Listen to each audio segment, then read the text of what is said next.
Chapter 39.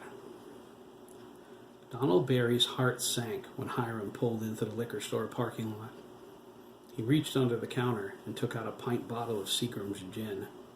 He twisted the cap off and drank almost half of it in one gulp. He wiped his lips on his shirt sleeve and dropped the gin into an empty cardboard box at his feet. As the farmer neared the door, Donald's mind flashed with memories that almost made him vomit. He could still feel the pain and shame of Hiram's abuse. I was a 14-year-old boy, Donald thought. Why did you have to hurt me? All I wanted was a job. Donald got a lifetime of regret and burning shame instead. It only disappeared when he was too drunk to remember. The bell on the door sang out as it opened. Hiram entered without a word. He walked around the store thinking about Graham's shooter as he collected what he needed. Graham will be an excellent addition to the ledger, Hiram thought. It would have to be slow, though, not like Sam Stone.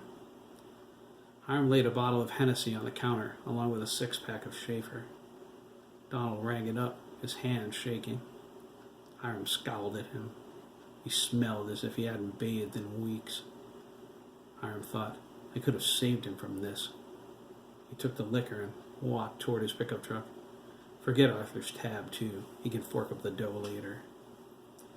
Hiram headed toward Wicked Avenue and the garage. His thoughts turned to Todd, who must be training Teddy by now. Teddy better drink that Kool-Aid, or the Hill Witch gets another sample, Hiram thought.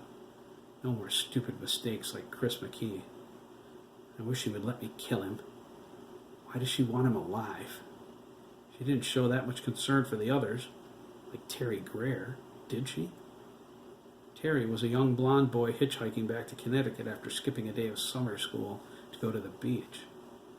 Hiram picked up the grateful youth in Rhode Island and offered him a ride home. He said his name was Terry Greer. He was from Putnam. His voice cracked with apparent puberty even though he was only 11 years old. They were Terry's last words. Hiram offered him some drugged wine, which Terry drank hungrily from the bottle, trying to look cool. He met a gruesome end in the Victorians' living room. The Hill Witch appeared after the kill.